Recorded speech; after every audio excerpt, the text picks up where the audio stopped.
முதலமைச்சர் விஜய் மற்றும் அவருடைய மனைவி சங்கீதா இவங்க 2 பேருமே சேர்ந்து வாழ போறாங்கன்னு அதுக்கான முழு வேலையையும் மகன் ஜேசன் சஞ்சய் செஞ்சுட்டு வரதாகவும் மூத்த பத்திரிகையாளர் இப்ப பரபரப்பு தகவலை கொடுத்திருக்காரு. விஜயோடைய மகன் ஜேசன் சஞ்சய் ஜிக்மா படத்தின் மூலமா அவருடைய சொந்த முயற்சியில போராடிட்டு வராரு. ஆனா திமுகவினரோ அவருடைய முயற்சியை ஒரு காமெடியா மாத்தி ட்ரோலும் பண்ணிட்டு வராங்க. எதிர்கட்சியினர் சட்டசபையில நேருக்கு நேர் மோதாம நாக்குல நரம்பு இல்லாம விஜயோடைய குடும்ப விஷயத்தையும் செங்கல்பட்டில் நடக்கிற விவாகரத்து வழக்க மையப்படுத்தி கேலி பேசுறதுமா இருக்காங்க. எல்லா குடும்பத்திலுமே விவாகரத்து நடக்குது, என் ஸ்டாலின் குடும்பத்துல மட்டும் விவாகரத்து யாருமே செய்யலையான்னு தைரியம் இருந்தா சட்டசபையில நேருக்கு நேர் மோதுங்கன்னு சொல்லியிருக்காரு. அதோட விஜயோடைய குடும்பம் இந்த அளவுக்கு பிரிந்து நிற்கிறதுக்கான முக்கியமான காரணமே அவருடைய பின்னணியில இருக்கிற ஜெகதீஷ், புசி ஆனந்த், த்ரிஷா இவங்க 3 பேர் தான் முக்கியமான காரணமா இருக்காங்க. இவங்களுடைய தலையீடு இப்போ ஒளிஞ்சிருக்கிறதுனால விஜய் ஒரு முழு அரசியல்வாதியாகவும் தமிழ்நாட்டில் முதன்மை சக்தியாகவும் உருவெடுத்திருக்காரு. ஜெய்சன் சஞ்சயுடைய ஜிக்மா படம், விஜயுடைய ஜனநாயகன் படம் வெளியாகும் காலகட்டத்தில் இந்த குடும்பம் மீண்டும் ஒன்னா சேரும்.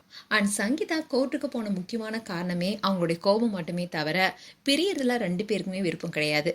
அதோட ஜெய்சன் சஞ்சயும் திவ்யா சாஷா இவங்க 2 பேருமே அப்பா அம்மாவை ஒன்று சேர்க்கணுன்ற விஷயத்துல தான் முயற்சியில் இருக்காங்க. விஜய்க்கும் சங்கீதாவுக்கும் இடையில இருக்க விரிசலுக்கு 3வது நபர் மட்டுமே காரணம். அதோட இவங்க 2 பேருமே கோபத்தை வெளியே கொட்டுற நபரே கிடையாது. விஜயோடைய நிஜ வாழ்க்கையில ரொம்பவே சாந்தமானவர். தன்னுடைய கணவர் மேல சங்கீதாவுக்கு ரொம்பவே அன்பு இருக்கு. கோர்ட்டுக்கு போனதுக்கு அப்புறமா கூட கணவருடைய நல்ல பேரை கெடுக்க கூடாதுங்கிறதுனாலதான் ஒரு நடிகைன்னு மறைமுகமா சொல்லியிருந்தாங்க. ஆனா தன்னை அடிஷனல் நினைச்சுக்கிற த்ரிஷா தான் முதலமைச்சருடைய கண்ணியத்தை கெடுக்கிற மாதிரி மிட் நைட்ல கேக் வெட்டி ஏஐ போட்டோவை ஜென்ரேட் பண்ணி அதை வேணும்னே வெளியிட்டிருக்காங்க.